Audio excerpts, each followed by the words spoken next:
गीता महात्मा शंकराचार्य द्वारा वर्णिता। गीता शास्त्रम् इदं पुण्यं यः पठेत् प्रयतः पुमान् विष्णुपादम् अवाप्नोति भयशोकादिवर्जितः। हरे कृष्ण। हरे कृष्ण।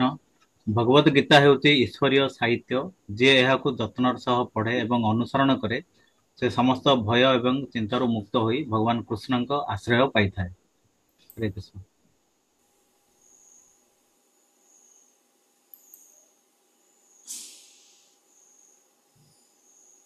हरे कृष्ण। गीताध्ययनशीलस्य प्राणायामापरस्य च नैव शान्तिः पापानि पूर्वजन्म कृतानि च। କହୁଛି ଏଇଟା ଫଟୋଟା କଭର ହେଇଗଲା। ଯଦି ଜଣେ ଭଗବତ ଗୀତା ଅତି ଆନ୍ତରିକତାର ସହିତ ଓ ଗମ୍ଭୀରତାର ସହିତ ପଢନ୍ତି ତେବେ अच्छा फोटोटा कवर ତେବେ ପ୍ରଭୁଙ୍କ ଅନୁଗ୍ରହରେ ତାଙ୍କର ଅତୀତର ଦୁଷ୍କର୍ମର प्रतिक्रिया तांका ऊपर ପ୍ରତିକ୍ରିୟା ତାଙ୍କ ଉପରେ କାର୍ଯ୍ୟ କରିବ ନାହିଁ। अच्छा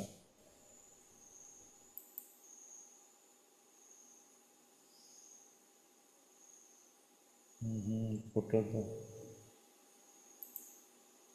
मलिनमोचनं पुंसां जलस्नानं दिने दिने सकृद्गीतामृतं स्नानं संसारमलनाशनम्।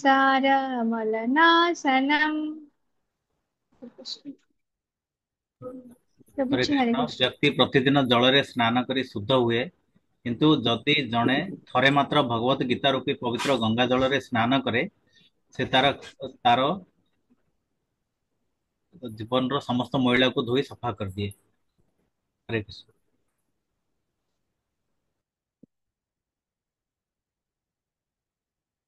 गीतासु गीतकर्तव्य किमनैः शास्त्रविस्तरैः या स्वयं पद्मनाभस्य मुखपद्मविनिश्रुता। हरे कृष्ण। ହରେ କୃଷ୍ଣ। ଭଗବତ ଗୀତା ସ୍ୱୟଂ ଭଗବାନଙ୍କ ମୁଖରୁ ଆସିଥିବାରୁ ଅନ୍ୟ କୌଣସି ବୈଦିକ ସାହିତ୍ୟ ପଢିବାର ଆବଶ୍ୟକତା ନାହିଁ। କେବଳ ଭଗବତ ଗୀତା ଶୁଣିବା ଏବଂ ଧ୍ୟାନର ସହ ପଢିବା ଉଚିତ। ଭଗବତ ଗୀତା କେବଳ ଗୋଟିଏ ପୁସ୍ତକ ଯଥେଷ୍ଟ, କାରଣ ସମସ୍ତ ବୈଦିକ ଗ୍ରନ୍ଥର ମୂଳ ଅଟେ ଏବଂ ପରମ ପୁରୁଷ ଭଗବାନଙ୍କ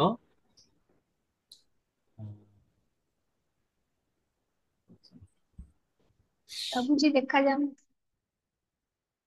भारतामृतं सर्वस्य विष्णुवक्त्रदिने श्रुतं गीता गङ्गोदकं पीत्वा पुनर्जन्म न विद्यते। ହରେ କୃଷ୍ଣ। ଯିଏ ଗଙ୍ଗାର ଜଳ ପିଅନ୍ତି ସେ ମୁକ୍ତି ପାଆନ୍ତି, ତେବେ ଭଗବତ ଗୀତା ରୂପୀ ଗଙ୍ଗୋଦକ ପିଉଥିବା ବ୍ୟକ୍ତିଙ୍କ ବିଷୟରେ କଣ କୁହାଯାଇପାରେ? ଭଗବତ ଗୀତା ମହାଭାରତର ଅମୃତ ଏବଂ ଏହାକୁ ଭଗବାନ କୃଷ୍ଣ ଅର୍ଥାତ୍ ଆଦି ବିଷ୍ଣୁ ନିଜେ ବର୍ଣ୍ଣନା କରିଛନ୍ତି। ହରେ କୃଷ୍ଣ।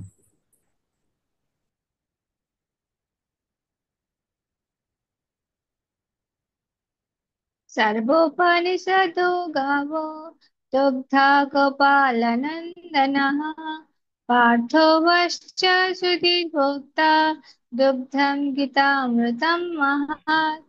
हरे कृष्ण। ହରେ କୃଷ୍ଣ।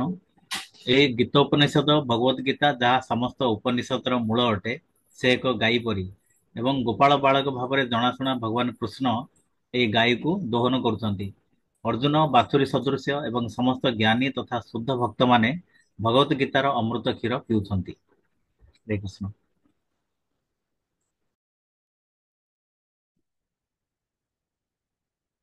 एकशास्त्रं देवकी पुत्रगीतम् एकदेवो देवकी पुत्र एव एको मन्त्र तस्य नामानि यानि कर्मापि एकं तस्य देवस्य सेवा। हरे कृष्ण। ହରେ କୃଷ୍ଣ। ଆଜିର ଯୁଗରେ ଲୋକମାନେ ଗୋଟିଏ ଶାସ୍ତ୍ର, ଗୋଟିଏ ଭଗବାନ, ଗୋଟିଏ ଧର୍ମ ଏବଂ ଗୋଟିଏ ବୃତ୍ତି ପାଇଁ ବହୁତ ଆଗ୍ରହୀ ଅଟନ୍ତି। ତେଣୁ ସମଗ୍ର ବିଶ୍ୱ ପାଇଁ କେବଳ ଗୋଟିଏ ଶାସ୍ତ୍ର ଭଗବତ ଗୀତା ରହିବା ଉଚିତ। ସମଗ୍ର ବିଶ୍ୱ ପାଇଁ ଗୋଟିଏ ଭଗବାନ ଦେବକୀଙ୍କ ପୁତ୍ର ଶ୍ରୀକୃଷ୍ଣ ହେବା ଉଚିତ गोटे मंत्र हरे कृष्ण कृष्ण कृष्ण हरे हरे हरे राम राम राम हरे हरे हेउ केवल गोटे काम परम पुरुषଙ୍କ सेवा हेबा उचित।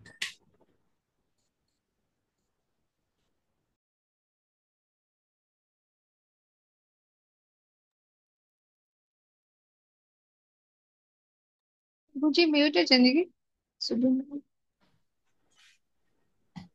ହଁ ଏ ମହାତ୍ମ୍ୟ ବାସ୍ତବରେ ଅତି ସହଜ ଥିଲା। ଆମେ ଶରୀରର ଶୁଦ୍ଧତା ପାଇଁ ବିଭିନ୍ନ ପ୍ରକାର ବ୍ୟବହାର କରୁଛେ। ଏଠି ତ ବର୍ଣ୍ଣନା ଅଛି ଗଙ୍ଗୋଦକର ବ୍ୟବହାର। ଆମେ ତ ଆଜିକାଲି ଗଙ୍ଗୋଦକ ସହିତ କେତେ ଯେ ବଜାରର ଉଦକକୁ ଆମେ ଶରୀରରେ ଲେପନ କରୁଛେ, ମୁଖରେ ଲେପନ କରୁଛେ, ପରିପୁଷ୍ଟତା କରିବା ପାଇଁ, ଶୁଦ୍ଧତା କରିବା ପାଇଁ, ସଫା ରଖିବା ପାଇଁ।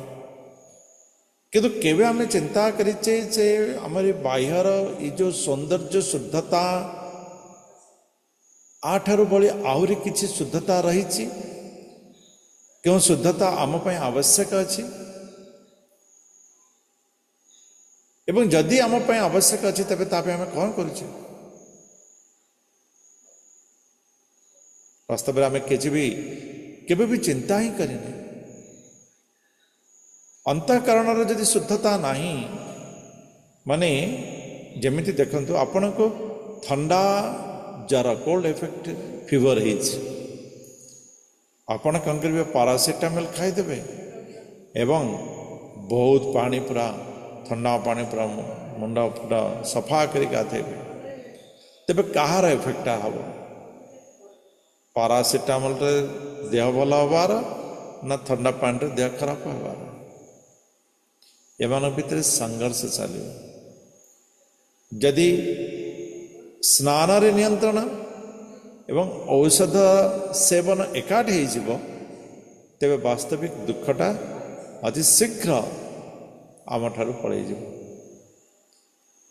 ସେମିତି ଆମେ ବି ଯଦି ବାହ୍ୟ ଶୁଦ୍ଧତା କରୁଛେ, ଯେମିତି ଆଜି ବି କହିଲି, ମାମାନେ ଯେମିତିକି ଘର ସଫା କରିବା, ଘର ତ ପୋଛ ମାରନ୍ତି କିନ୍ତୁ ଦୌଡ଼ି ନ ଆସିବା ପାଇଁ ତାର ବ୍ୟବସ୍ଥା କରନ୍ତି। ଯେମିତି ଯଜ୍ଞ ଦାନ ତପସ୍ୟା ମହର୍ଷିମାନଙ୍କୁ ମଧ୍ୟ ଶୁଦ୍ଧ କରିଥାଏ, ସେମିତି ଭଗବତ ଗୀତା ମନୁଷ୍ୟକୁ ଅନ୍ତଃସ୍ତରରେ ଶୁଦ୍ଧତା ପ୍ରଦାନ କରିଥାଏ। ଅନ୍ତଃସ୍ତରରେ ଶୁଦ୍ଧତା ପ୍ରଦାନ କରିଥାଏ।